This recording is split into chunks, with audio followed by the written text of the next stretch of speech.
Right. So வேற மத்தவங்க எல்லாம் என்ன எதனால எழுதல, என்ன ரீசன்? ஐயா ஃபர்ஸ்ட் மட்டும் எழுதியிருக்காங்க. சரி, செகண்ட் ஒன் அந்த லென்ஸ் எனக்கு அவ்வளவா புரியல. ஓகே. நீங்க இது தமிழ்ல வாசிச்சீங்களா இங்கிலீஷ்ல வாசிச்சீங்களா? தமிழ்ல வாசிச்சா எனக்கு அவ்வளவா புரியலைங்கய்யா. நீங்க எனக்கு ஒரு வாட்டி எக்ஸ்பிளைன் பண்ணுங்க. சரி, ஓகே. மத்தவங்க இல்ல, ஐ மீன் நீங்க வந்து ஓபன் அப் பண்ணணும். எதனால இதை எழுத முடியல? டைம் இல்லையா, இல்ல என்ன இஷ்யூன்னு எனக்கு தெரியணும். இல்லாட்டி it's going to be a problem. ஏன்னா இது வந்து எல்லா கோர்ஸ் மெட்டீரியலும் நீங்க இப்படிதான் அதை ஃபாலோ பண்ண வேண்டியிருக்கும். ஸோ அதனால I want to know the real issue.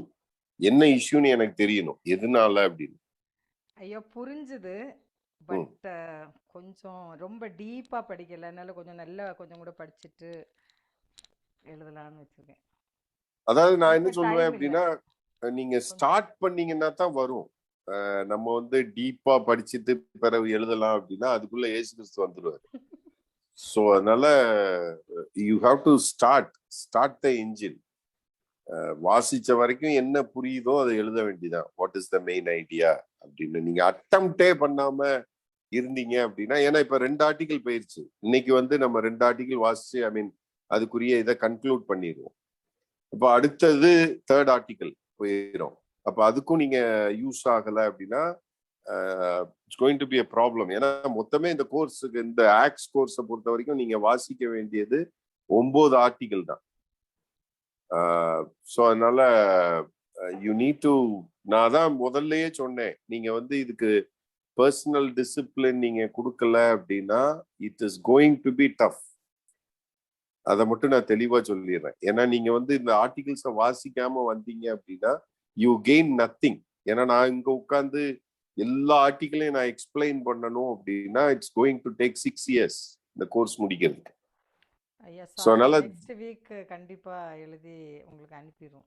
ஆமா, நான் என்ன சொல்றேன்னா, நீங்க எவ்வளவு புரியுதோ எழுத ஆரம்பிச்சீங்கன்னா தான் உங்க ஐடியாஸ் வந்து கிறிஸ்டலைஸ் ஆகும். ஓகே, ஒரு மெயின் பாயிண்ட் இது அப்படின்னு நான் நினைக்கிறேன் அப்படின்னா எழுதிட வேண்டியதான். இதான் main point, this is the main pieces of the article அப்படின்னு எழுதிட வேண்டியதான்.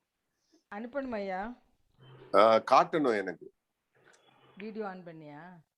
ஆமா, இல்ல ஏதாவது ஒரு மெத்தட் அது கண்டுபிடிக்கணும், ஷேர் பண்ணணும், இல்ல ஒரு போட்டோ எடுத்தாவது நீங்க குரூப்ல போட்டு விடணும். ஏன்னா some accountability we need to create. இல்லைன்னா இது வந்து இன்னொரு பைபிள் ஸ்டடி குரூப் மாதிரி ஆயிடக்கூடாது. சும்மா வந்தோம், உட்கார்ந்தோம், கேட்டோம், நல்லா இருந்தது அப்படின்ட்டு போயிட்டே இருக்கக்கூடாது. So our purpose is different. We are here to make disciples. அதுக்கு வந்து we need to discipline ourselves. So அதனால கைண்ட்லி கோஆப்ரேட். ஸோ நெக்ஸ்ட் இதுல இருந்து நீங்க வந்து ரீட் பண்ண ஆரம்பிங்க, பிளஸ் எழுதவும் ஆரம்பிச்சீங்கன்னா தான் உங்களுக்கு வந்து முடியும். இல்லைன்னா it's going to be a big problem. Okay ஐயா, அது தனி ப்ராஜெக்டா பேப்பர்ல எழுதி இருக்கிறேன். பட் அது ஒன் பேராகிராஃப் குள்ள கண்டெயின் பண்ண முடியல. அது ஒரு 2 pages வருது. அதனாலதான் நீங்க அவ்வளோ எழுதணும்னு அவசியம் இல்லை. அதுக்குதான் அந்த ஸ்பேஸே நாங்க கொடுத்துருக்கிறது. நீங்க அதுக்குள்ள கண்டெயின் பண்றதுக்கு பார்க்கணும். என்ன what is the key idea அப்படிங்கறத ஒரு சின்ன நோட்ஸ் மாதிரி எழுதுனீங்கன்னா போதும். நீங்க அதை ஒரு பெரிய ரீடிங் ரிப்போர்ட் மாதிரி எழுதணும்னு அவசியம் இல்லை. What is the key idea, what are the main ideas, sub points, அதை மட்டும் உங்க அண்டர்ஸ்டாண்டிங்கை பொறுத்த வரைக்கும். இட்ஸ் நாட் நீங்க அப்படியே ரீப்ரொடியூஸ் பண்ணணும்னு அவசியம் இல்லை. இப்ப உதாரணத்துக்கு ஃபர்ஸ்ட் ஆர்டிகல் வாசிச்சீங்க இல்லையா, அதனுடைய மெயின் தீசிஸ் என்ன, மெயின் பாயிண்ட் என்ன? ஃபர்ஸ்ட் ஆர்டிகல் ஐயா, ஃபர்ஸ்ட் ஆர்டிகல்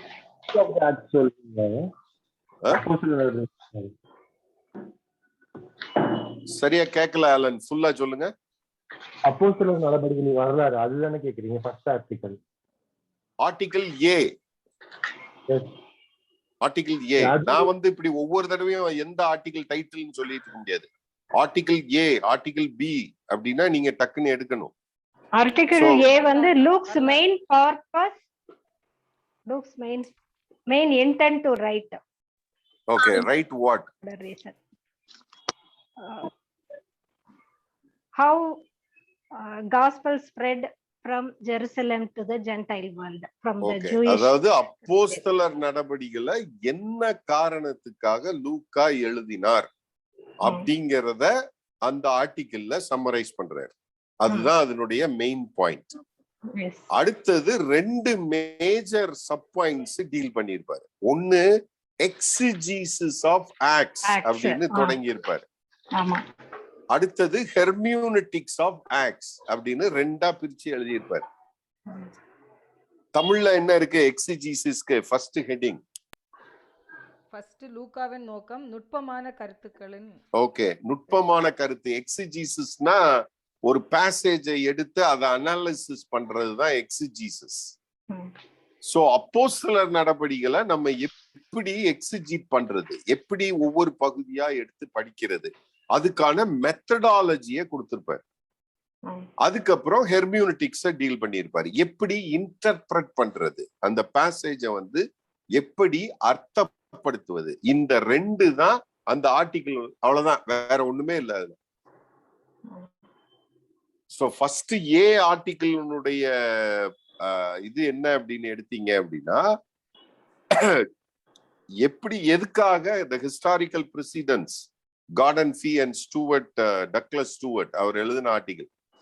அதுல என்ன சொல்லுவாரு அப்படின்னா, எதற்காக அப்போஸ்தலரை லூக்கா எழுதினார் 1, அதை எப்படி நுட்பமா உட்கார்ந்து படிக்கிறது 2, அதை எப்படி இன்டர்பிரட் பண்றது.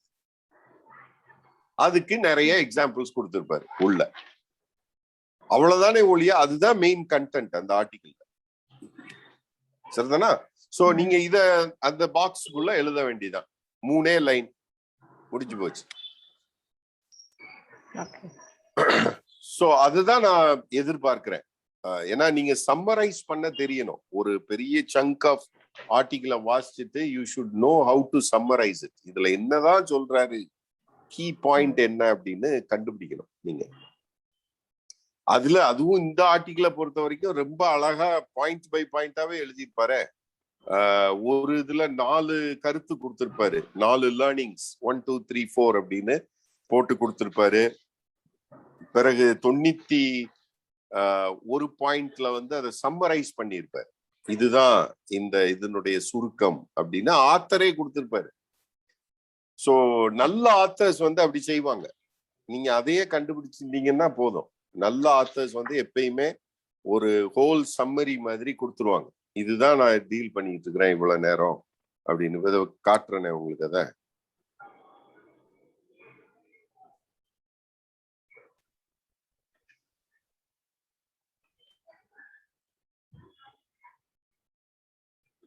ஓகே, இங்க பாருங்க. லூக்ஸ் தெரியுதா? இன்னும் பெருசாக்கையா தெரியுதையா?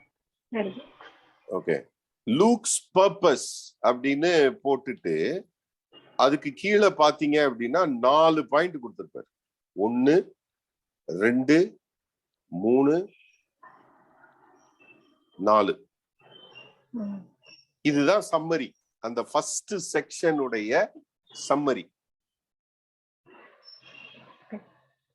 அதுக்கப்புறம் பாத்தீங்க அப்படின்னா கடைசியில 98வது பக்கம் நினைக்கிறேன் இதுல, என்னுடைய இதுல, அதுல அதுக்குரிய இருக்கு சம் ஜெனரல் பிரின்சிபிள்ஸ் அப்படின்னு ஃபைனலா ஒரு சம்மரி கொடுத்திருப்பாரு, என்னெல்லாம் செய்யணும் அப்படின்னு சொல்லி. சோ அதனால இந்த இருக்கு பாருங்க. On the basis of the discussion, the following principles regard to the hermeneutics of the historical narrative is given. 1 2 3 வரிசையா கொடுத்துட்டு போவார். பேஜ் நம்பர் சொல்லுங்க தமிழ்ல. 72 பாருங்க தமிழ்ல. சோ அதனால இத மாதிரி நீங்க வாசிச்சீங்கன்னாலே உங்களுக்கு அந்த ஆர்டிகிளினுடைய முழுமைத்தன்மை ஈஸியா வந்து புரிஞ்சிடும். சரியா? சரி. சோ இப்ப அப்போஸ்தலர் 1:1-8, லூக்கா 1:1-4 ஏற்கனவே இது நம்ம வாசிச்ச பேசேஜ் தான். அதுல இருந்து நீங்க என்ன கண்டுபிடிக்கலாம்? அந்த 2 டெக்ஸ்ட்ல இருந்து, லூக்கா 1:1-4, அப்போஸ்தலர் 1:1-8, 2 டீச்சிங் தான் அதுல சொல்றாரு, அல்லது 2 இம்பார்ட்டன்ட் பாயிண்ட் தான் என்ன சொல்றாரு?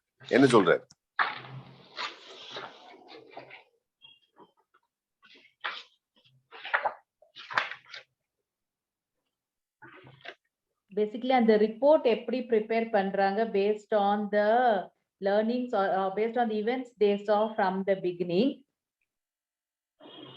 Okay. And second one, all the things that Jesus did and taught from the time he began his work until he was taken up. Post that 40 days அவரோட இருந்து what and all people saw. That is from Acts. So ரொம்ப சிம்பிளா சொல்லணும்னா எப்படி சொல்லலாம்? லூக்கா இயேசு கிறிஸ்து சீஷர்களோட சேர்ந்து செய்தது. அப்போஸ்தலர் நடபடிகள் என்னது?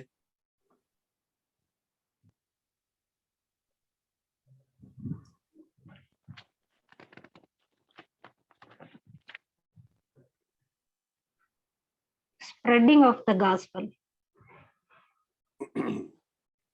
அதாவது நீங்க அந்த வசனத்துக்குள்ள நிக்கணும்.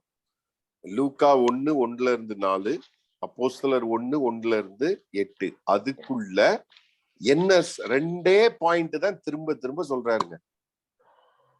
அது என்னன்னு கேக்குறேன்.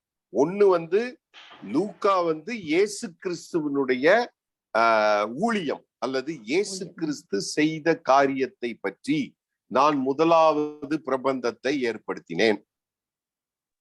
அடுத்து என்ன இருக்கு?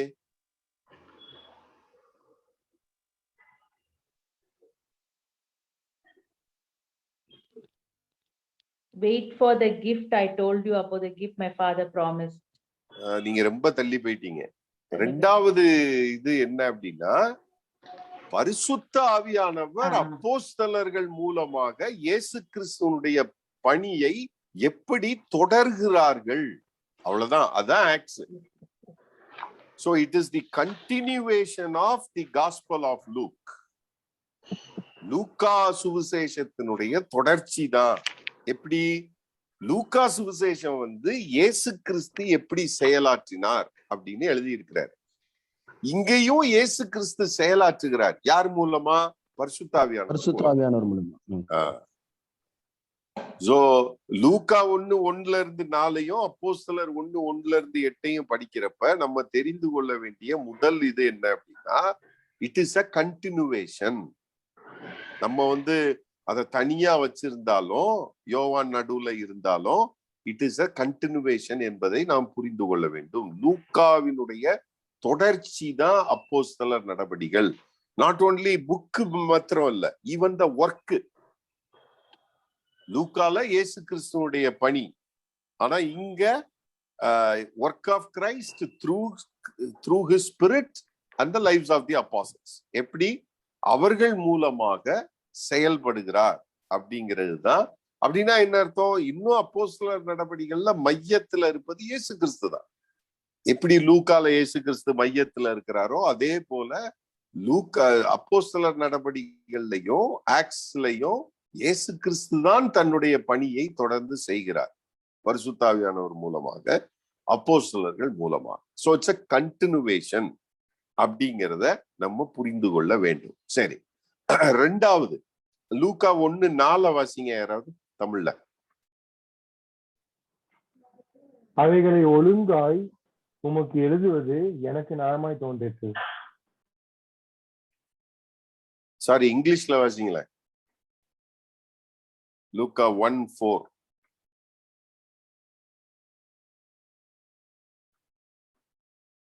யார்த்தையுமே இங்கிலீஷ் பைபிள் இல்லையா?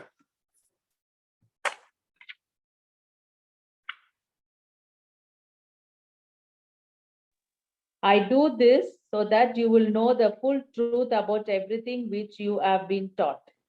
Which you have been taught. அது தமிழ்ல எப்படி இருக்கு சார்? உனக்கு கற்றுக் கொடுக்கப்பட்டவா? அவைகளை ஒழுங்காய் உமக்கு எழுதுவது எனக்கு நலமாய் தோன்றியது. இல்ல, உமக்கு உபதேசிக்கப்பட்ட விசேஷ. உபதேசிக்கப்பட்ட, அதான் வார்த்தை. ஓகே, சோ உபதேசிக்கப்பட்ட அல்லது கற்றுக் கொடுக்கப்பட்ட, இங்கிலீஷ்ல டாட் அப்படின்னு இருக்கு. நான் அது ஏற்கனவே உங்களுக்கு சொன்னேனான்னு தெரியல. அதுக்கு பயன்படுத்தப்பட்டிருக்கிற வார்த்தை என்ன அப்படின்னா கேட்டகீசிஸ். கேட்டகிசிஸ் அப்படின்னா அதுல இருந்து வர்ற வார்த்தை தான் கேட்டிகிஸ்ட், உபதேசியார் அப்படின்னு தமிழ்ல சொல்லுவாங்க. அப்ப என்ன அர்த்தம்? லூக்காவும் அப்போஸ்தலர் நடபடிகளும் கேட்டகிட்டிக்கல் டீச்சிங்காக கொடுக்கப்பட்டிருக்கிறது, உபதேசமாக கொடுக்கப்பட்டிருக்கிறது. ஏன்னா அப்படிதான் அவர் கன்க்ளூட் பண்றாரு 4வது வசனத்துல. So that you may know the certainty of the things you have been taught.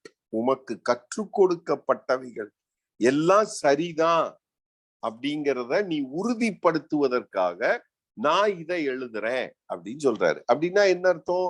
இதுவே கேட்டகிட்டிக்கல் மெட்டீரியல் தான், இதுவே உபதேசிக்கப்படுவதற்கு பயன்படுத்தப்பட வேண்டிய மெட்டீரியல் தான் அப்படின்னு லூக்கா எழுதுறாரு. சரி, இப்ப இதுல வர்ற சந்தேகம் என்ன அப்படின்னா, லூக்கா மட்டும்தான் கேட்டகிட்டிக்கல் மெட்டீரியலா, உபதேசிக்கப்படக்கூடியதா, அல்லது அப்போஸ்தலர் நடபடிகளுமா?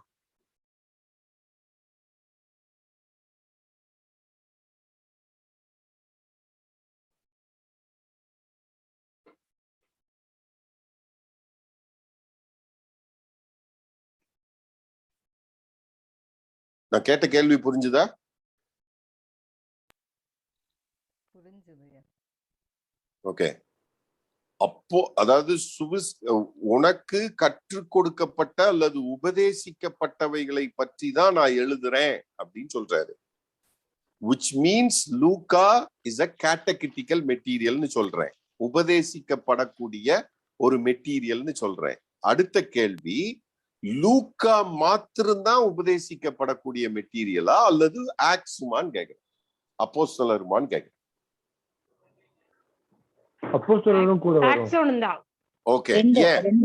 ஏன் அப்போஸ்தலர்ல வந்து ஆதி திருச்சபையில எப்படி அவங்க உபதேசம் பண்ணிருப்பாங்கன்றதையும் நம்மளுக்கு ஒரு எடுத்துக்காட்டா சொல்றாங்கல்ல.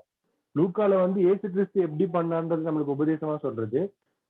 அப்போஸ்தலர்கள்ல ஆதி திருச்சபையில அப்போஸ்தலர்கள் என்ன பண்ணிருக்காங்கன்ற ஒரு கான்செப்ட் அதுல வரும். அதனால அதையே நான் வந்து உபதேச மெட்டீரியலா எடுக்கணும்.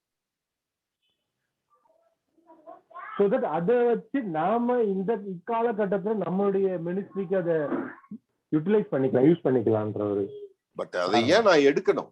ஆக்ஷன் நான் ஏன் எடுக்கணும்? லூக்க நான் எடுத்துக்கிறேன், ஆனா ஆக்ஷன் நான் ஏன் எடுக்கணும்?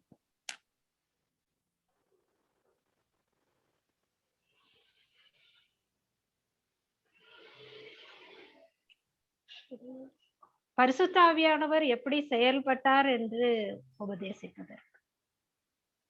என்னங்க இப்பதானங்க சொல்லி முடிச்சேன். லூக்காவினுடைய தொடர்ச்சி தான் என்னது?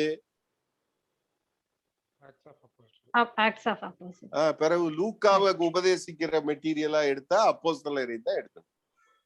Because it is just the continuation.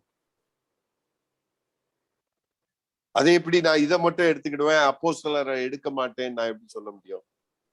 ரெண்டும் கண்டினியூவேஷன் அழகா எழுதி வச்சிருக்கிறாரு. லூக்காவுடைய தொடர்ச்சி தான் அப்போஸ்தலர் நடபடிகள். அப்ப லூக்காவை நான் வந்து உபதேசிக்கப்படக்கூடிய மெட்டீரியலா நான் எடுத்தேன் அப்படின்னா obviously I have to take Acts also. I can't escape. ஏன்னா it is a continuation, தொடர்ச்சி, அவ்வளவுதான். அதுல நீங்க ஏன் இவ்வளவு யோசிக்கிறீங்கன்னு புரிய மாட்டேங்குது. So it's simple. லூக்காவினுடைய தொடர்ச்சிங்கிறதுனால லூக்காவை நான் உபதேசிக்கப்பட மெட்டீரியலா எடுக்கிறேன்னா அப்போஸ்தலரையும் நான் எடுக்கணும். சரி, இப்ப இது வரைக்கும் ஃபர்ஸ்ட் ஆர்டிகிள் கவர் பண்ணுது. இவ்வளவு நேரம் நம்ம டிஸ்கஸ் பண்ணது எல்லாம் ஃபர்ஸ்ட் ஆர்டிகிள். நீங்க ஏற்கனவே எக்ஸ்பிளைன் பண்ணிட்டீங்க. லூக்காவுடைய இன்டென்ட் வந்து ஜெருசலம் தொடங்கி எப்படி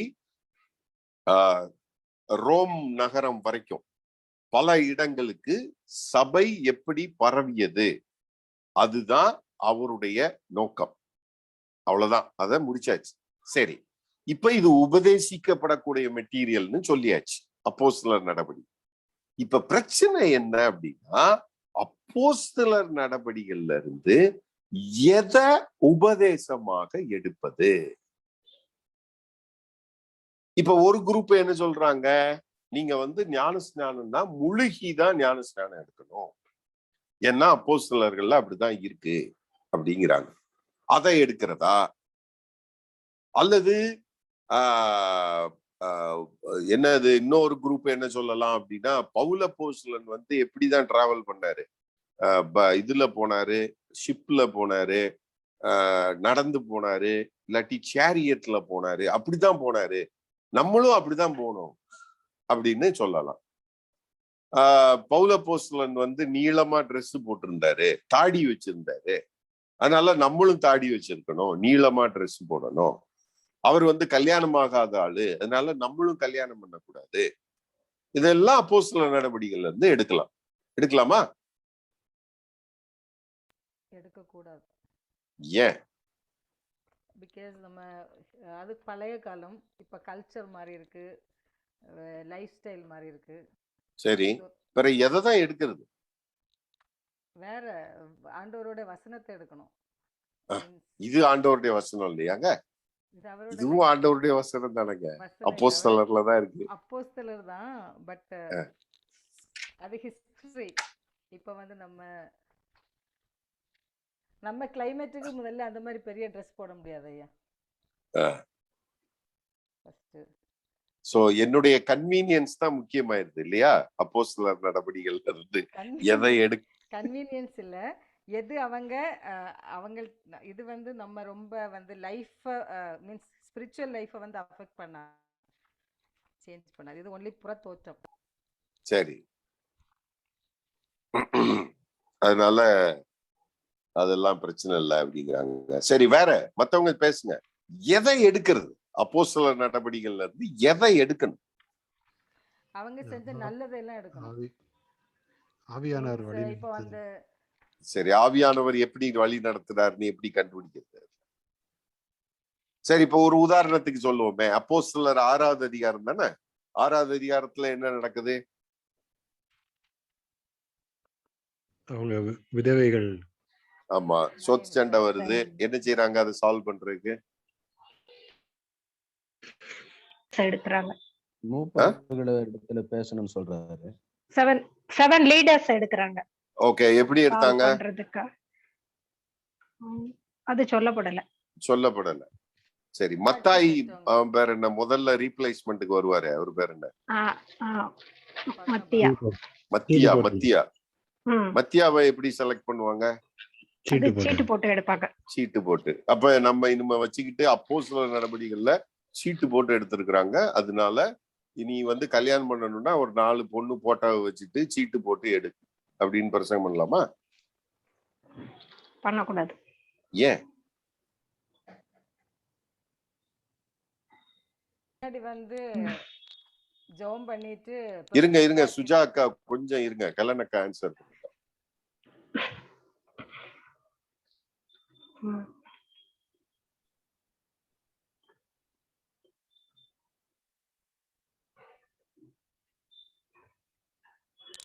அப்ப இருந்த கலாச்சாரம் இப்படிதான் ஃபாலோ பண்ணணும்னு சொல்லிட்டு அப்படி சொல்லப்படல.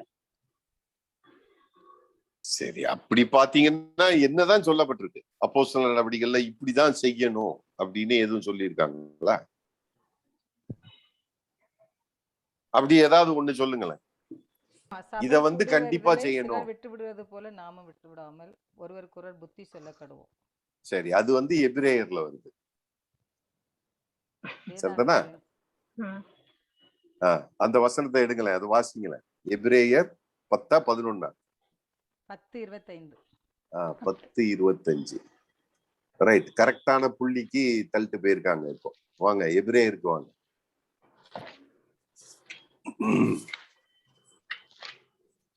நிறைய பேர் அமைதியா இருக்கிறீங்க, அப்படியே உட்கார்ந்துட்டு. தயவுசெய்து எல்லாரும் பேசணும், மைண்ட்ல வர்றது எல்லாத்தையும் பேசணும், அப்பதான் கத்துக்கிட முடியும். ஆன் பண்ண சொல்லுங்க ஐயா, அப்ப பேசுவாங்க. நீங்க கூப்பிடலாம் பேரை பார்த்து. ஓ, நான் பேரை பார்த்து கூப்பிட்டுறலாம். என்ன பிரபா சிஸ்டர் எல்லாம் அமைதியா இருப்பாங்க, நல்லா பேசுவாங்க, அவங்கள கூப்பிடுங்க. பிரபா. ஓ சரி, நேசமல்ல பிரபா நேசமல்ல சிஸ்டர். சரி, எபிரேயர் 10:25 வாசிங்களேன். சபை கூடி வருதலை சிலர் விட்டு விடுகிறது போல நாமும் விட்டு விடாமல் ஒருவருக்கு ஒருவர் புத்தி சொல்ல கடவோம். நாளானது சமீபித்து வருகிறது, எவ்வளவாய் பார்க்கிறீர்களோ அவ்வளவாய் புத்தி சொல்ல வேண்டும். சரி, 24 வாசிங்களேன். மேலும் அன்புக்கும் நற்கிரியைகளுக்கும் நாம் ஏவப்படும்படி ஒருவரை ஒருவர் கவனித்து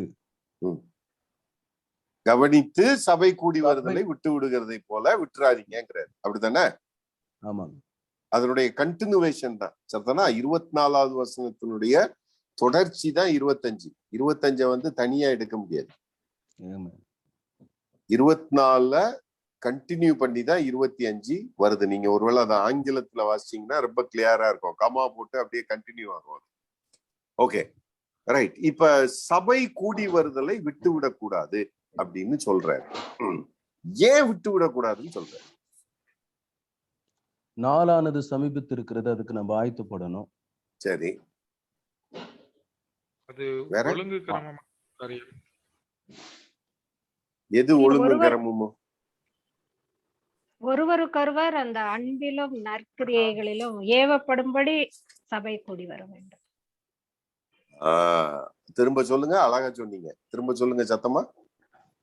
ஒருவருக்கொருவர் அந்த அன்பிலும் நற்கிரியையிலும் நிலைத்திருக்கும்படி, ஒருவரை ஒருவர் கவனிக்கும்படி அந்த சபை கூடி வர வேண்டும். சரி, அப்படின்னா நீங்க இப்ப சொன்னதை நான் ஒரு கொஸ்டினா கேட்கணும்னா, சபை கூடி வருதலுடைய நோக்கம் என்ன அப்படின்னு கேட்டா என்ன சொல்வீங்க?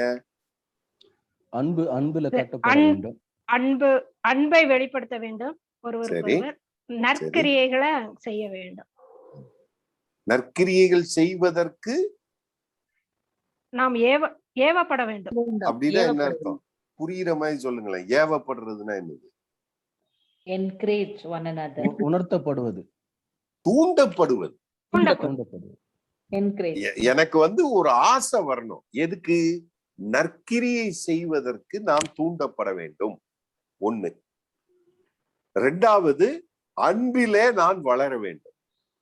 இந்த 2 காரியத்துக்காக என்ன செய்யுங்கிறாரு? சத்தமா சொல்லுங்க. சபை கூடி வர வேண்டும். இதான் நோக்கம். புத்தி சொல்றது வந்து வழிமுறை, அது வந்து மீன்ஸ். எண்ட் என்ன? பர்பஸ் என்ன?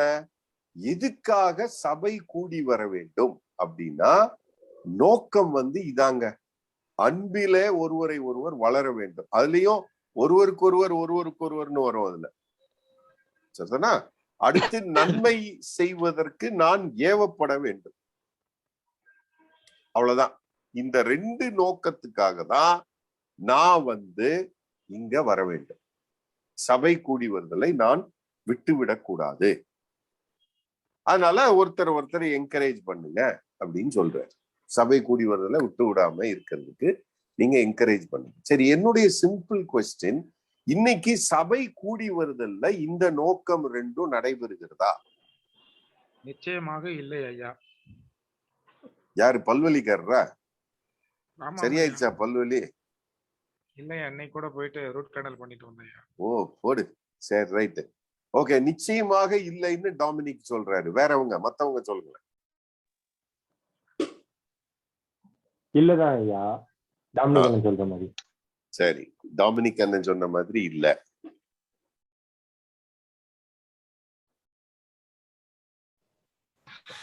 ஐயா இருக்குது, ஆனா கூடவே நிறைய ட்ரெடிஷன்ஸும் இருக்குது. எது? அதாவது நன்மை செய்வதற்கு தூண்டுவதற்கும் அன்பிலே வளருவதற்கும் நம்முடைய கூடுகைகள் உதவி செய்தா? அதான் நோக்கமா? Is that the purpose? ஏன்னா இவருடைய இது வந்து பர்பஸ் தான். ஐயா, அதுக்கு வந்துட்டு இப்ப திருச்சபையில நிலவுகிற பாலிடிக்ஸ் தான் காரணம். ஒரே ஒரு நிமிஷம், நான் கிஃப்ட் சொல்லி முடிக்கணும். பிரைமரி ஃபங்க்ஷன் வந்து ஆக்சுவலா ஆராதனை நடத்துவதற்கு தான் இருக்குது இப்ப சர்ச்சோட நோக்கம். ஒருவேளை செகண்டரி ஃபங்க்ஷன் ஆயிருச்சு மற்ற அன்பிலும். ஆமா, ஓகே. அடுத்து ஒருவருக்கு ஒருவர் இருக்கா தமிழ்ல? ஆமா. என்ன இருக்கு? ஒருவருக்கு ஒருவர் வாசிச்சீங்க. புத்தி சொல்ல கடவும். ஒருவருக்கு ஒருவர் புத்தி சொல்லணும். வேற? ஒருவரை ஒருவர் கவனித்து. ஒருவரை ஒருவர் கவனிக்கணும். இன்னைக்கு ஒருவரை ஒருவர் எதுக்காக கவனிக்கணும்? அதுவும் இருக்கு பைபிள்ல, அங்கேயேதான் இருக்கு. எதுக்காக கவனிக்கணும்? அந்த அன்பிலே வளரவும் நற்கிரியைகள் செய்ய தூண்டுவதற்கும் அதுதான் பர்பஸ். அந்த பர்பஸ் அச்சீவ் பண்றதுக்கு என்கரேஜ் பண்ணு. அத பண்றதுக்கு நீ ஒருவரை ஒருவர் கவனிங்கிறார். இன்னைக்கு ஒருவர் கவனிக்கிறோம், நம்ம கண்டிப்பா கவனிக்கிறோம். எதுக்காக கவனிக்கிறோம்? எப்படி நல்ல துணி போட்டு வராங்களா? இங்க வரைக்கும் செயின் போட்டு போறாளே எந்த ஊர் கறி புதுசா இருக்க இந்த செயின்னாக்க, இதுக்குதான் ஒருத்தர் கவனிக்கிறோம். அப்போ இந்த வசனத்துல இருந்து நம்ம எடுக்க வேண்டியது, சபை கூடி வருதலுடைய நோக்கம் என்ன அப்படிங்கிறத எடுக்கணுமா, அல்லது எங்க கூடினாங்க இவங்க? உங்களுக்கு தெரியும்னு நினைக்கிறேன் இல்லையா? ஆதி திருச்சபை எங்க கூடுச்சு? எப்பயோ நீங்க வீடுகள் தோறும் கூடினாங்க. அதாவது உங்களுக்கு நான் ஏற்கனவே சொல்லியிருப்பேன்னு நினைக்கிறேன், முதல் 3 நூற்றாண்டுகளுக்கு சபைக்கென்று தனியாக கட்டடம் கிடையாது. வீடுகளே ஜப வீடு, வீடுகள்ல தான் கூட்டிட்டு வந்தாங்க. சரியா? அப்போ நம்ம அதை பிடிச்சுக்கிட்டு இப்படி சர்ச் பில்டிங் வைக்கிறதுலாம் தப்பு, வீடுகள்ல தான் கூடணும், ஏன்னா அப்போஸ்தலர் நடவடிக்கைகள்ல வீடுகள்ல தான் கூடினாங்க அப்படின்னு சொல்ல முடியுமா? முடியாது. ஏன்? இந்த காலத்துல எங்கேயும் விட மாட்டாங்க யார் வீட்டுக்குள்ளயும். இன்னொன்னு இது கொரோனா காலத்துலயா? கொரோனாலும் இல்ல, கம்யூனிட்டின்னு ஒருத்தவங்க இருக்கு. ஃபார் எக்ஸாம்பிள் ஒருத்தவங்க தனியா ஒரு வீட்டுல இருக்கிறாங்கன்னா, அந்த வீட்டுக்குள்ள நம்ம போகணும்னு ஆசைப்பட்டா கூட போக முடியாது. ஏன்னா வாசல்லையே பாஸ் வாங்கணும், அவங்க அக்செப்ட் பண்ணணும், அவங்க நம்ம வரணும்னு விரும்பினாதான் நம்மளே உள்ள போக முடியும். ஸோ அந்த மாதிரியான ப்ராப்ளம் இருக்கு. சரி, அது ஃபீசிபிள் இல்ல. ஓகே. பட் ஆனா அப்போஸ்தலர்ல கூடி இருக்காங்களே, அப்ப இந்த மாதிரி ரூல் எல்லாம் இல்ல. ரூல் இல்ல, திரும்பியும் கன்வீனியன்ஸ் இருக்காங்கன்னா, அன்னைக்கு அப்போஸ்தலர்கள் காணியாட்சிகளை விட்டு ஒன்னா கூட அனுபவிச்சாங்க. இன்னைக்கு 10 நிமிஷம் ஒன்னா பேச மாட்டேன்றாங்களே. சரி, இப்ப அடுத்த இஷ்யூக்கு வருவோம். அது கொண்டு வந்துட்டேன். அப்ப எங்க கூடுனது, எப்ப கூடினாங்க?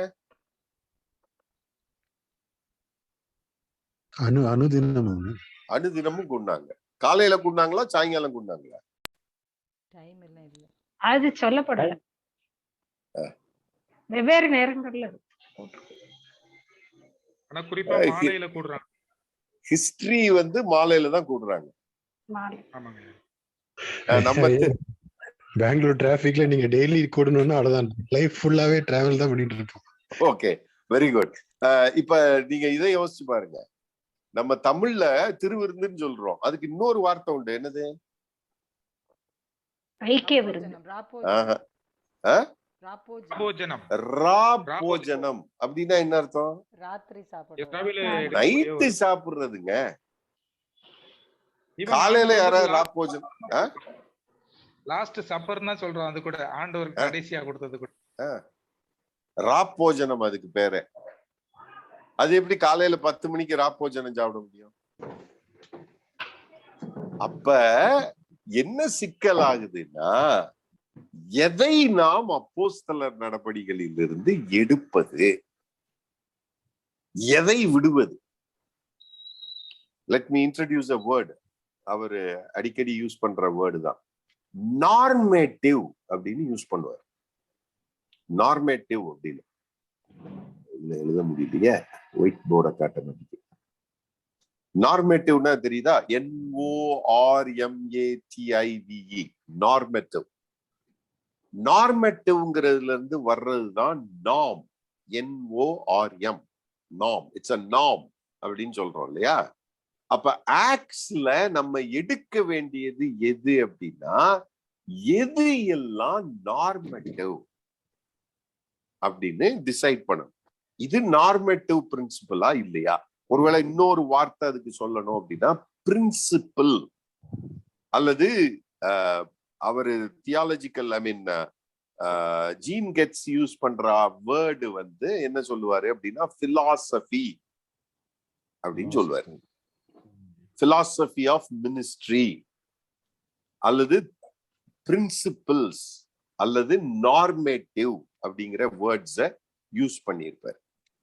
சரி, இதுலலாம் என்ன சிக்கல்? அதாவது சிக்கல்ங்கிறத விட என்ன கேள்வி கேட்கணும்னா, இதுலலாம் இருக்கிற ஒற்றுமை என்ன? நார்மேட்டிவ், பிரின்சிபிள் இதெல்லாம் எடுக்கணும்னு சொல்றோம் இல்லையா? இதுல இருக்கிற ஒற்றுமை அல்லது இதுல இருக்கிற தனித்தன்மை என்ன? ஏன் இதை எடுக்கணும்னு சொல்றோம்?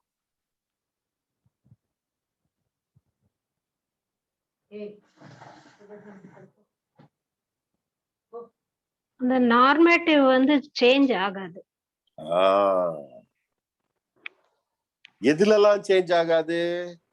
காலத்துக்கு சேஞ்ச் ஆகாது. ஃபர்ஸ்ட் செஞ்சுரியில இருக்கிறதும் அதேதான், 21st செஞ்சுரினாலும் அதேதான். இடத்துக்கு இடம் என்ன செய்யாது, மாறாது. ஆப்பிரிக்கா போன உடனே இது நார்மேட்டிவ் பிரின்சிபிள் மாறாது. இந்தியாவுக்கு வந்த உடனே ஐயோ இது இந்தியாவுக்கு வந்துருச்சு அதனால மாத்துங்க அப்படின்னு மாத்த முடியாது.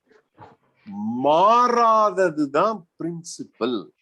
கொள்கைகள் என்பது மாற்றப்பட முடியாதவைகள்.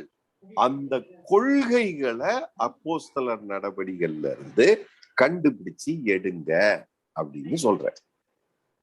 சரி, இப்ப நம்ம டீல் பண்ண உதாரணத்துக்கு வாங்க. இது எபிரேயர் 10:24-25. அதுல இருக்கிற கொள்கை என்ன சொல்லுங்க பாப்போம். சபை கூடி வருது. சபை கூடி வருதெல்லாம் கொள்கை.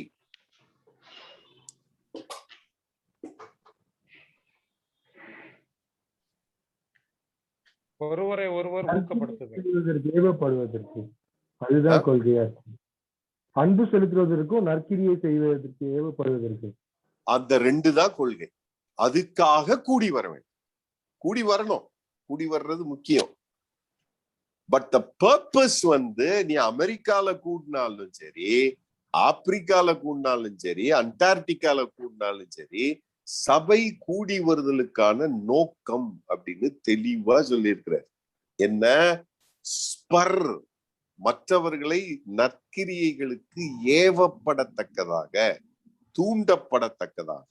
அது மாத்திரமல்ல, ஒருத்தரை அன்பு செலுத்துவதற்காக.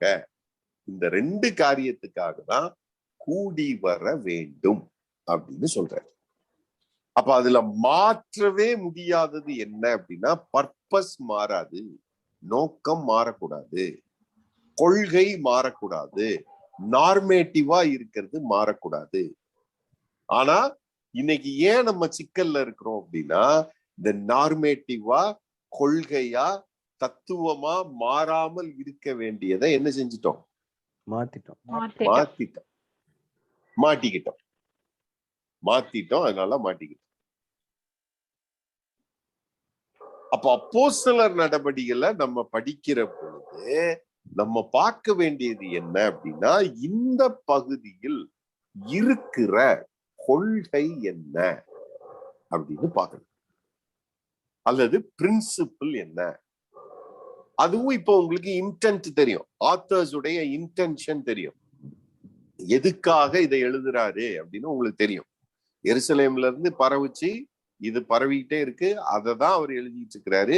அந்த இன்டென்ஷன்ல எது நார்மேட்டிவ் அப்படின்னு கண்டுபிடிக்கணும். அதை விட்டுட்டு திங்ஸ் தட் கேன் சேஞ்ச் எது, அததான் மீன்ஸ்ங்கிற வேர்டை பயன்படுத்தல. எங்க கூடி வரணும், அது மாறணும், அது மாறிக்கிட்டே தான் இருக்கும். இங்க நீங்க வீட்டுல கூடி வருவீங்க, சைனாவுல வீட்டுல கூடி வருவான், இங்க அதுக்குன்னு தனி கட்டடம் கட்டி இருப்பீங்க, ஏசி ஹால்ல கூடுவீங்க, எங்கனாலும் கூடலாம். டைமிங், ஒரு சிலருக்கு காலையில கூடுறான், ஒரு சிலர் வெள்ளிக்கிழமை கூடுறான், ஒரு சிலர் சாயங்காலம் கூடுறான். டைமிங், டே எல்லாம் மாத்தலாம். ஏன்னா அது எல்லாம் subject to change. It is not normative. அது வந்து கட்டாயம் பின்பற்றப்பட வேண்டிய கொள்கை அப்படின்னு எடுக்க முடியாது. இப்ப ஞாயிற்றுக்கிழமை காலையில தான் கூடி வரணுமா? அப்படி இல்ல, ஓய்வு நாள்ல கூடணும் அப்படின்னு இருக்குது. ஆனா நம்ம இந்திய பிரகாரம், இப்ப இருக்கிற பிரகாரம் சண்டேஸ் தான் நமக்கு ஓய்வு நாள் எல்லாருக்குமே இருக்குது. சரி, துபாயில வேலை செய்யறவனுக்கு வெள்ளிக்கிழமை. பிறகு வெள்ளிக்கிழமை. அதுதான் ஐயா, நமக்கு ஓய்வு நாள் எப்ப கிடைக்குதோ அப்ப நம்ம கூடிக்கலாம். சோ நான் என்ன சொல்றேன்னா, can we change the time of gathering, day of gathering or not? Yes, we can change. Okay. அது வந்து இட்ஸ் நாட் நார்மேட்டிவ். அதுல போட்டு நம்ம பிடிச்சுக்கிட்டு சண்டை போடணும்னு அவசியம் கிடையாது. ஸ்டேக் ஹோல்டர்ஸ் வந்து இல்லங்க எங்களுக்கு வந்து சண்டே ஈவினிங் தான் முடியும் அப்படின்னா ஈஸியா நம்ம வாட்டுக்கு மாத்திட்டு போயிரு. ஒரு மிஷன் ஃபீல்டு ஒண்ணு விசிட் பண்ணேன் சத்தீஸ்கட்ல. தமிழ் சிஎஸ்ஐ தூய பின்னணியில இருந்து வந்தவர் தான் அங்க மிஷினரியா இருக்கிறார். அவர்கிட்ட உட்காந்து உங்க ஃபீல்ட்ல இருக்கிற சிக்கல்கள்லாம் என்ன, பயிற்சிக்கு முன்னாடி உட்காந்து பேசிட்டு இருந்தேன். அப்ப என்ன சொன்னார்னா, ஒரு தமிழ் கலெக்டர் அங்க போட்டிருக்காங்க அந்த டிஸ்ட்ரிக்ட்ல. சத்தீஸ்கர்ல வந்து ட்ரைபல்ஸ்க்கு வந்து அரிசி கொடுப்பாங்க, ஃப்ரீ ரைஸ் கொடுப்பாங்க. அந்த தமிழ் கலெக்டர் வந்து கொஞ்சம் ஹிந்துத்துவா ஆளு. அதனால அவர் என்ன பண்ணியிருக்கிறாரு அப்படின்னா, ட்ரைபல்ஸ்க்கு அரிசி வழங்கப்படுகிற நாளை வந்து ஞாயிற்றுக்கிழமை காலையிலைக்கு மாத்திட்டார். ஃபர்ஸ்ட் ஜெனரேஷன் கிறிஸ்டியன்ஸ் ஞாயிற்றுக்கிழமை காலையில அரிசி வாங்க போவானா ஆலயத்துக்கு வருவாங்க? கண்டிப்பா அரிசி வாங்க தான் போவான். மத்தவங்க என்ன நினைக்கிறீங்க?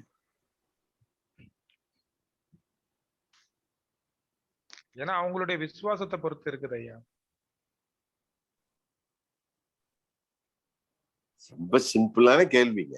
அரிசி ஒரு ஃபர்ஸ்ட் ஜெனரேஷன் கிறிஸ்டியன் அரிசி வாங்க போவானா ஆலயத்துக்கு வருவானா? அரிசி வாங்க தான் போவான். அரிசி வாங்க போயிட்டாங்க. அப்ப நீங்க மிஷினரியா இருந்தா என்ன செஞ்சிருப்பீங்க? சாயங்காலம் சாயங்காலம் கூட்டத்தை ஏற்பாடு பண்ணியிருப்பேன். உட்காந்து பேசி இருக்கலாம். சரிங்க, நீங்க காலையில அரிசி வாங்க போங்க, நோ ப்ராப்ளம். உங்களுக்கு கன்வீனியன்ட். காந்தரூபன் ஏதோ சொன்னீங்களே? இல்ல ஒண்ணு இல்லைங்க. சோ உங்க கன்வீனியன்ட் டைம் என்ன சொல்லுங்க. 3 o'clock 4 o'clock நான் வரேன், சர்வீஸ் நடத்துவோம். முடிஞ்சு போச்சா? இவர் உட்காந்து என்ன செஞ்சிட்டு இருக்காரு பாருங்க ஐயா, இவனுக்கு விசுவாசமே இல்லையா, இவனுக்கு பூரா சோத்துக்கு அலையிறானுங்க ஐயா அப்படின்னு உட்காந்து திட்டிட்டு இருக்காரு. அவருக்கு ஹெட் குவார்டர்ஸ்ல இருந்து சேலரி வந்துரும் ஐயா.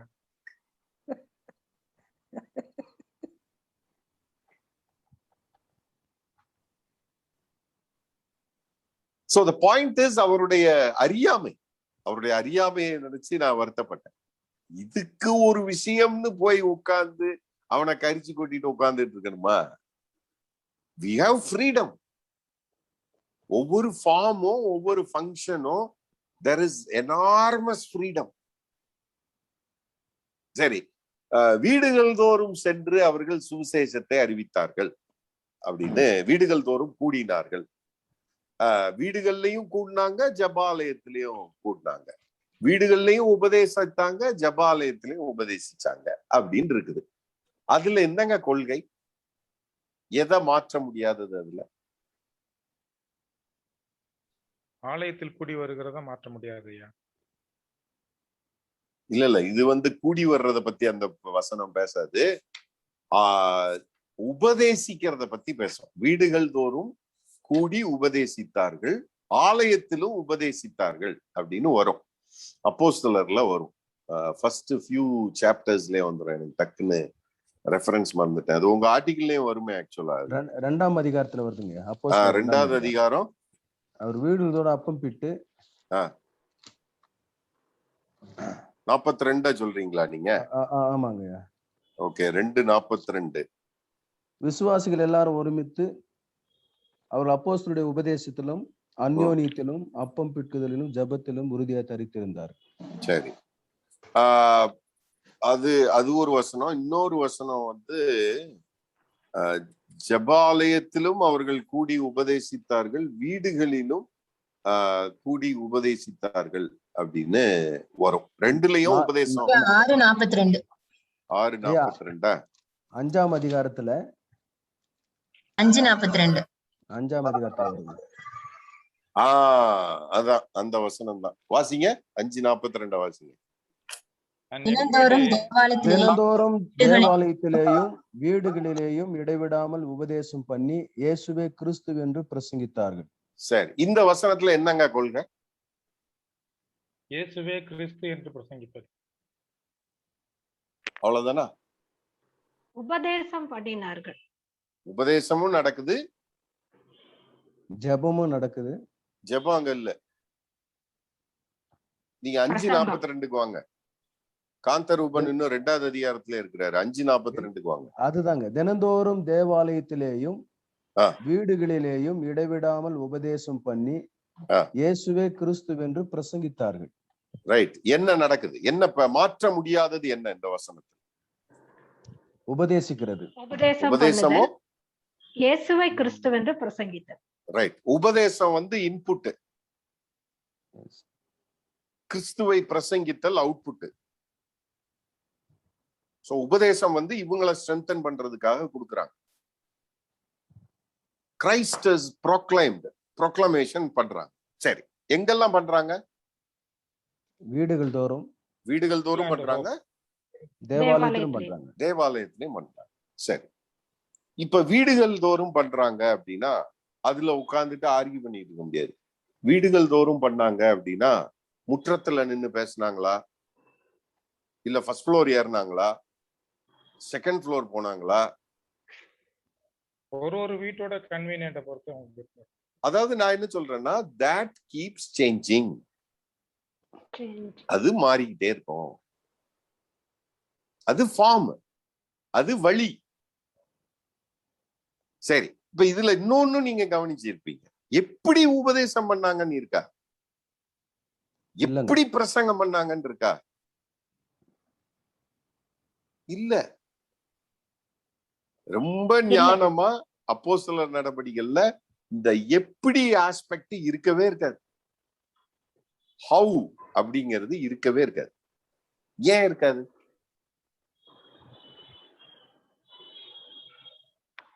அது லூக்காவோட இன்டென்ஷன் இல்ல. Very good. ரெண்டாவது, மேபி ஹவ் எக்ஸ்பிளைன் பண்ணிருந்தா இன்னும் கொஞ்சம் டீடைல்டா போயிருக்கும். ஹவ் டீடைல்டா போயிருக்கும். சரி, ஏன் அவாய்ட் பண்ற? ஹவ்வ வந்து பரிசுத்தாவியானவர் எங்கேயுமே ரிவீல் பண்ணல. ஏன்? அது ஒவ்வொருவரோட கல்ச்சர், அவங்களோட பேக்ரவுண்ட் அதை வச்சு வந்து how will change, மாறும். it has to change. எப்படி பிரசங்கம் பண்ணணும்? நான் இங்க பிரசங்கம் பண்ற மாதிரி ட்ரைபல் கல்ச்சர்ல போய் பாயிண்ட் நம்பர் 1 பாயிண்ட் நம்பர் 2 அப்படின்னா அவன் தூங்கிடுவாங்க. இங்கேயும் தான் தூங்குறான். அதனாலதான் நான்லாம் சொல்லுவேன், நான்லாம் பவுலை விட மிகச்சிறந்த பிரசங்கியார். எப்படி? பவுல் விடிய விடிய பிரசங்கம் பண்ணான், ஒருத்தன் தான் தூங்கினான், தூங்கி கிளவுந்தான். நான்லாம் 10 நிமிஷத்துல எல்லா பேர்லயும் தூங்க போட்டுருவோம்ல. பிறகு பவுலை விட மிகச்சிறந்த பிரசங்கியார். அப்ப என்ன? ஹவு வந்து இட் ஹாஸ் டு சேஞ்ச்.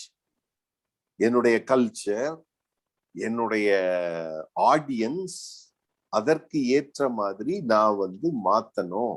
மாத்தல அப்படின்னா ஐ வில் பிகம் ineffective. அதனாலதான் அவர் என்ன சொல்றாரு, முதல் லென்ஸ் ஆகிய ஸ்கிரிப்சரை வச்சு நீங்க எதை எடுக்கணும்னு சொல்றாரு?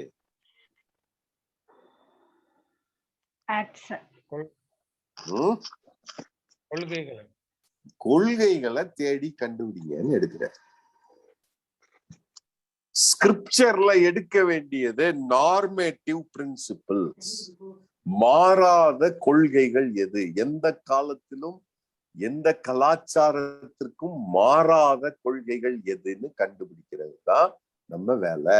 ரெண்டாவது, அந்த எடுத்த கொள்கைய கலாச்சாரம் என்கிற லென்ஸை பயன்படுத்தி அத கலாச்சாரத்திற்கு எப்படி கொண்டு வருவது அப்படின்னு யோசிங்க. நம்முடைய கலாச்சாரத்திற்கு ஏற்றவாறு இந்த கொள்கையை எப்படி எடுத்துட்டு போறோம்? கொள்கையை மாற்றக்கூடாது, but the vehicle which we take that principle and how we take and apply that principle in our own society, that needs to be changed according to our culture, according to our tradition, according to our things. நம்ம சினாரியோக்கு தக்க அதை நீங்க மாத்துங்க அப்படின்னு சொல்றேன்.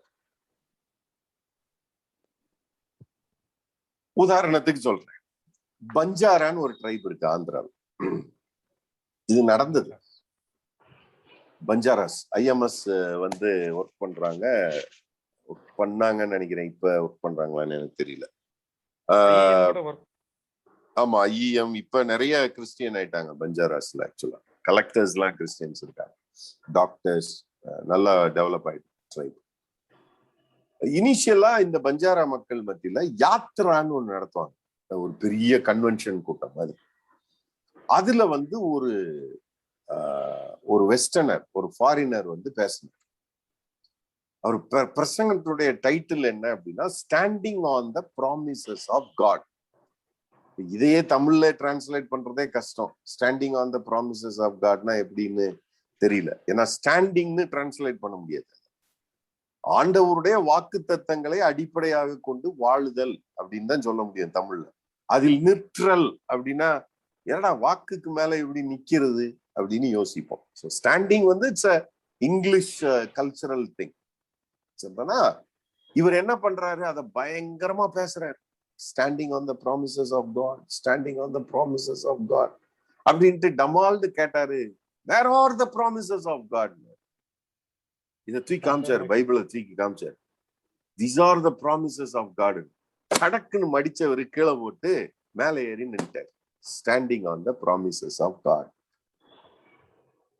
நம்ம ஊர்ல Bible மேல ஏறி நின்னா என்ன நினைப்பான்? தெய்வ குத்தம் நினைப்பான். அவ்வளவுதான். மக்கள் அப்படி இனியே இருந்தாலும் இவ்வளவு நேரம் இதை வச்சு பேசிட்டு இருந்தான், திடீர்னு இது மேல ஏறி நிக்க, அதுவும் சூக்காலோட. அப்ப என்ன பிரச்சனை? ஒரு கொள்கைய அந்த கலாச்சாரத்திற்கு ஏற்றவாறு நம்மளால கொண்டு போக முடியல அப்படின்னா செதஞ்சிருக்கு. அதுல நமக்கு உதவி செய்யறது தான் மூணாவது லென்ஸ். அப்படி டிரான்ஸ்பர் பண்றதுக்கு உதவி செய்யறது தான் மூணாவது லென்ஸ். என்னது? Lens of history. வரலாறை கொஞ்சம் படிச்சோம் அப்படின்னா எப்படி வரலாறுல இதெல்லாம் செஞ்சிருக்கு. ஈவன் சம்டைம்ஸ் த ஃபெயிலியர்ஸ் இவங்க எப்படி மாத்துறதுக்கு ட்ரை பண்ணி அது எப்படி ஃபெயிலியர் ஆச்சு அப்படிங்கிறதுல இருந்தே நம்ம வந்து படிக்க முடியும். ஈவன் ஃபெயிலியர்ஸ் வந்து it teachers some important lessons. சரிதானா? அப்போ என்ன நடக்குது அப்படின்னா, லென்ஸ் அந்த ஆர்டிக்கிள்ல அவர் பேசிக்கலி என்ன கத்து கொடுக்குறாரு அப்படின்னா, அப்போஸ்தலர் ஆர்டிக்கல் என்ன சொல்லுது? அப்போஸ்தலர் நடபடிகள் நமக்கு உபதேசத்திற்காக கொடுக்கப்பட்டிருக்கிற மெட்டீரியல். குட். ஆனா எதை நான் எடுப்பது? அப்போஸ்தலர் நடபடிகள்ல இருந்து எதை என்னுடைய உபதேசமாக நான் எடுப்பது? என்ன சொல்றாரு? நார்மேட்டிவ் பிரின்சிபிள்ஸ் எங்க இருக்குன்னு கண்டுபிடி. மாறாதவைகள், எந்த காலத்திற்கும் எந்த கலாச்சாரத்திற்கும் மாறாதவைகள் எவைகள்னு கண்டுபிடி. அதுதான் நாம் அப்போஸ்தலர் நடபடிகளில் பின்பற்றப்பட வேண்டிய உபதேசங்கள் அல்லது நாம் கை கொள்ள வேண்டிய கொள்கைகள். அதான் அந்த ஆர்டிகளுடைய சம்மரி. இப்ப புரியுதா? புரியுதையா?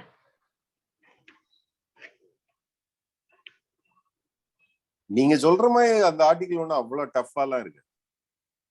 இன்னும் ஒரு 2 தடவை வாசிச்சிருந்தாங்க. சரி, இப்ப யூனிட் 1 ஆக்சுவலா முடிச்சாச்சு. நம்ம யூனிட் 1 முடிச்சாச்சு. எதுவும் சந்தேகம், கேள்வி? இவ்வளவு நேரம் பேசினாரு, டைம் ஆயிடுச்சு, 9:04 ஆயிடுச்சு. ஏதாவது சந்தேகம், கேள்வி இருந்தா தயவு செய்து கேளுங்க.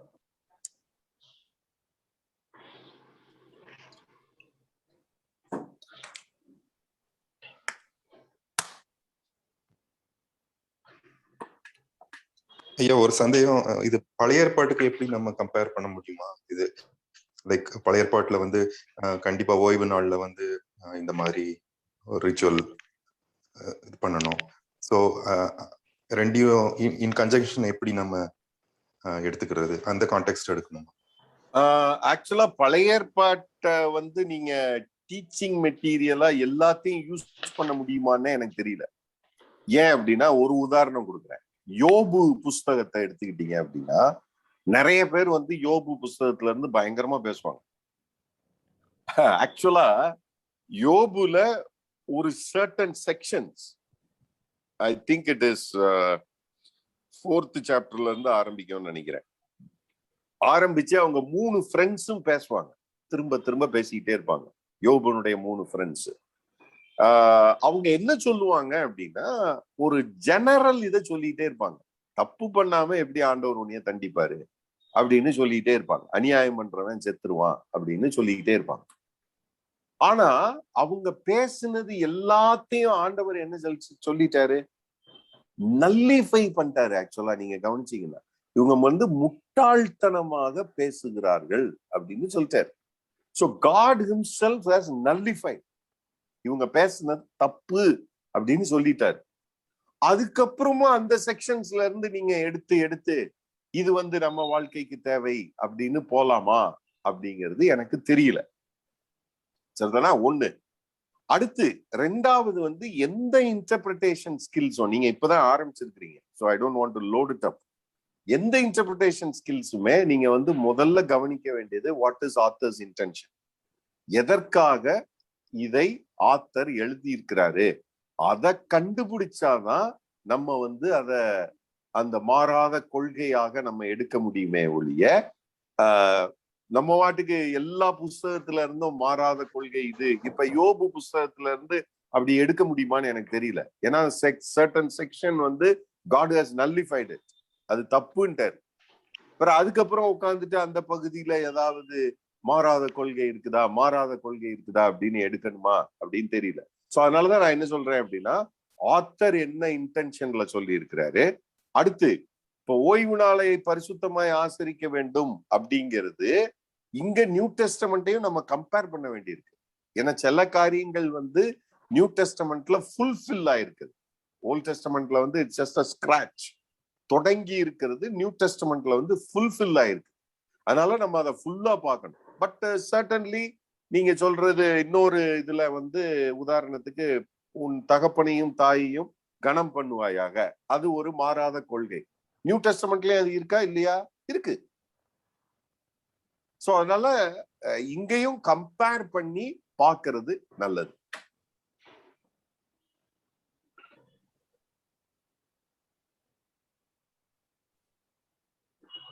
ஜீசஸோட டீச்சிங் எல்லாமே அப்சல்யூட் பிரின்சிபிள்ஸ்னு எடுத்துக்கலாம் இல்லையா? அதாவது நான் என்ன சொல்லுவேன் அப்படின்னா இப்போ வந்து ஒரு இன்சிடென்ட் நடக்குது. இப்ப வந்து ஏசப்பாவுடைய ஐ மீன் பிப்ளிக்கல் காஸ்பல் அக்கவுண்ட்ஸ் எடுத்தீங்க அப்படின்னா டீச்சிங் செக்ஷன்ஸ்ங்கிறது கம்மியா தான் இருக்கும். மத்தேயு 5, 6, 7, லூக்கால சர்டன் செக்ஷன்ஸ், அவ்வளவுதான் டீச்சிங் பேசேஜஸ். பட் மற்றபடி நிறைய அந்த இன்சிடென்ட்ஸ் மூலமா சில கொள்கைகள் கற்றுக் கொடுப்பார். உதாரணத்துக்கு டக்கு ஞாபகம் வர்ற இன்சிடென்ட் சொல்றேனே, இவன் பேர் என்ன, ரிச் யங் ரூலர் ஒருத்தன் வருவான் இல்லையா, என்னது ஐஸ்வர்யம் உள்ள ஒரு வாலிபன் வந்து கேட்பான், நித்திய ஜீவனை சுதந்திரத்துக்குள்ள நான் என்ன செய்ய வேண்டும்? உடனே இயேசு கிறிஸ்து வந்து நீ எல்லாத்தையும் வித்து கொடுத்துட்டு ஏழைகளுக்கு கொடுத்துட்டு வா அப்படின்னு சொல்லுவார். இப்ப அதுல மாறாத கொள்கை எது? சொத்தை வித்து கொடுத்துட்டு வர்றதா? ஏழைகளுக்கு கொடுப்பது. ஏழைகளுக்கு இல்ல, ஐஸ்வர்யம் விருத்தி ஆகும்போது இருதயத்தை அது மேல வைக்க கூடாது. அதாவது அவர் கோட் பண்ண ரொம்ப ஞானமா இயேசு கிறிஸ்து பேசியிருப்பாரு. அங்க 1வது கமாண்ட்மெண்ட்டை தவிர்த்து மீதி எல்லா கமாண்ட்மெண்ட்டையும் கோட் பண்ணுவார். ஐ மீன் சாரி, நாட் 1வது கமாண்ட்மெண்ட், தி கமாண்ட்மெண்ட்ஸ் டுவர்ட்ஸ் காட், கடவுளை நோக்கி இருக்கிற கமாண்ட்மெண்ட்ஸை வந்து கோட் பண்ண மாட்டார். 2வது செக்ஷனை தான் கோட் பண்ணுவார். என்ன விபச்சாரம் செய்யாதிருப்பாயாக, பொய் சொல்லாதிருப்பாயாக, மற்றவங்களோட இருக்கிற in relationship with other people இருக்கிற கமாண்ட்மெண்ட்ஸ் தான் அங்க இயேசு கிறிஸ்து கோட் பண்ணுவார். இன்டைரக்டா என்ன கேட்கிறாருன்னா, இதெல்லாம் ஃபுல்ஃபில் பண்ணிட்டேன், கமாண்ட்மெண்ட்டை ஃபுல்ஃபில் பண்ணிட்டியான்னு கேட்கிறாரு. என்னையன்றி உனக்கு வேறே தெய்வர்கள் உண்டா இருக்க வேண்டாம். இவனுக்கு இருந்த தெய்வம் என்ன? ஐஸ்வர்யம். ஐஸ்வர்யம். அப்ப அதுல அந்த பகுதியில மாறாத கொள்கை எது அப்படின்னா நம்ம எடுக்க வேண்டியது அததான். கடவுளுக்கு இயேசு கிறிஸ்துவுக்கு நான் கொடுக்கிற முக்கியத்துவத்தை வேறு எதுக்கும் நான் கொடுக்கிறேனா, அதான் அதுல மாறாத கொள்கை. ஏன்னா அது வந்து பைபிள்ல எல்லா இடத்துலயும் வருது. சோ அதனால நான் என்ன சொல்ல வரேன்னா, ஈவன் இன்சிடென்ட்ஸ், இத மாதிரி சம்பவங்கள், அதுல இருந்தும் நீங்க வந்து மாறாத கொள்கைகளை எடுக்க முடியும் அப்படின்னு தான் சொன்னேன். So not only teaching passages.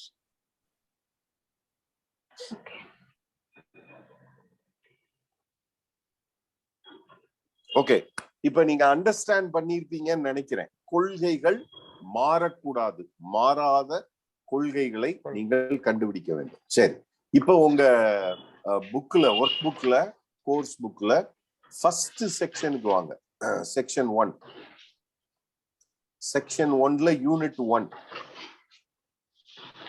ஃப்ரண்ட்டுக்கு வந்துடணும்.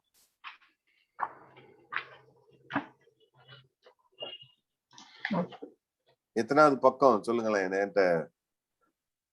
17வது பக்கமா? இங்கிலீஷ்ல 17. ஓகே, இங்கிலீஷ்ல 17, தமிழ்ல 15. ஓகே, நான் உங்களுக்கு ஈஸிக்காக ஸ்கிரீன் ஷேர் பண்ணிடுறேன்.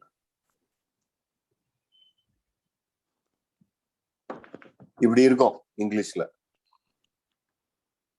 தமிழ்ல பகுதி 1 இருக்கும், கருத்து 1 இருக்கும். இன்னைக்கு பேசுனது நம்ம எல்லாம் இதைதான் பேசணும். அப்போ இப்ப நீங்க என்ன செய்ய போறீங்கன்னா, அந்த கீழே இருக்கு பாருங்க ஒரு ப்ராஜெக்ட். இந்த ப்ராஜெக்ட நீங்க எழுதிட்டு வர போறீங்க. அடுத்த வாரம் வர்றப்போ என்ன எழுதணும்? Write a 1 to 2 page argument on how you think today's church should use the principles and patterns in Acts. தமிழ்ல வாசிங்க யாராவது. அப்போஸ்தலர் நடவடிக்கைகளின் கொள்கைகளையும் செயல் திட்டங்களையும் இக்கால சபை பின்பற்ற வேண்டியதை குறித்து 1 முதல் 2 பக்கம் என்னுடைய விவாதங்களை எழுது.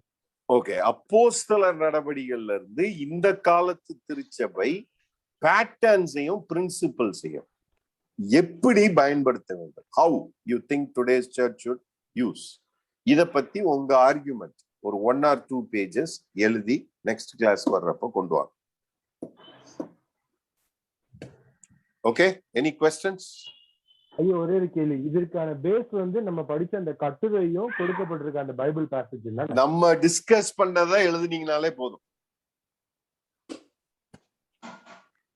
இது ரொம்ப சிம்பிளாவே சொல்லிட்டேன். நீங்க ஏன்னா 2 ஆர்டிகிளையும் படிச்சிருக்கிறீங்க, பைபிள் பேசேஜ படிச்சிருக்கிறீங்க.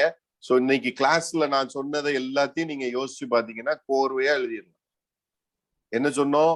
லூக்கா அப்போஸ்தலர் வந்து லூக்காவினுடைய தொடர்ச்சி, லூக்கா உபதேசமான மெட்டீரியல்.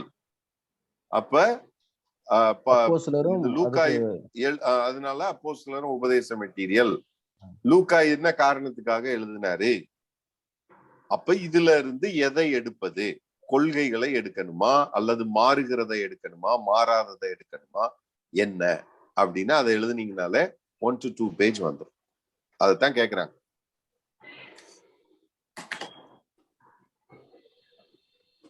ஓகே, இதை மட்டும் முடிச்சுட்டு வாங்க. நாளைக்கு அடுத்த வாரத்துக்கு ரீடிங் நீங்க இதை மட்டும் முடிங்க இப்போதைக்கு. ஏன்னா இதுல இன்னும் கொஞ்சம் நான் டீல் பண்ண வேண்டியிருக்கு கொஞ்சம். சோ ஐயா இப்போ 2 திங்ஸ் பண்ணணும் இல்லீங்களா? 1 ப்ராஜெக்ட், அதுக்கப்புறம் 2 எல்டிஆர்எஸ் எழுதணும். எஸ், எல்டிஆர்எஸ் தயவு செய்து கம்ப்ளீட் பண்ணிட்டு வாங்க. 2 ஆர்டிகிளுக்கு, அதுக்கப்புறம் ஒரு project 1 2. Excellent grace, thank you.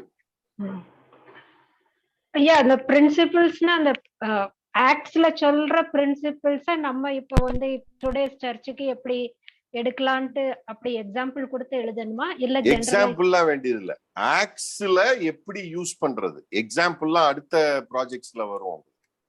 So அதனால இப்போ ஓவரால் ஃப்ரேம் ஒர்க் தான் கேட்கறோம், என்ன ஃப்ரேம் ஒர்க்ல ஆப்ரேட் பண்ணணும், அவ்வளவுதான். ரைட், யாராவது ஜோம் பண்ணுங்க, முடிச்சோம். சாரி ரொம்ப லேட் பண்ணிட்டேன், 9:15. சாப்பிட்டு இருக்க மாட்டீங்க நிறைய பேர். பிரபா சிஸ்டர்